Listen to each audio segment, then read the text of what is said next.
Hey, what's up guys? In this video we're going to talk about CSS Border Image. So we can use the CSS Border Image property and we can use one image as the border around an element.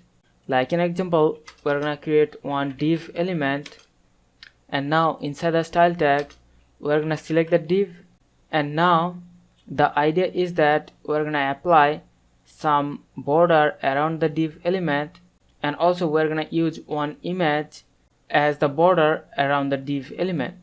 So first of all, it's important to remember that in order the border image property to work, first of all we have to set one border around the element. So we're going to use the border property and we're going to apply the border of 10 pixel solid transparent. So we are applying one transparent border around the div element, and also we're gonna have some space inside, so we're gonna add some padding of 20 pixel. And now we're gonna use the border image property.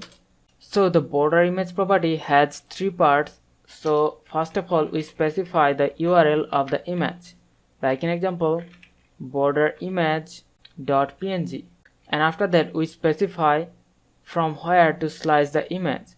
So we're gonna use 30, and after that we have to specify whether the middle section should be repeated or stretched.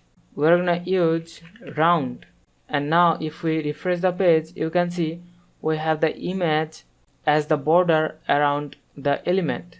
Similar way also we can use the property stretched, and you can see the image is stretched in the middle section. So this is the way we can use the CSS border image property, and we can use one image as the border around one element.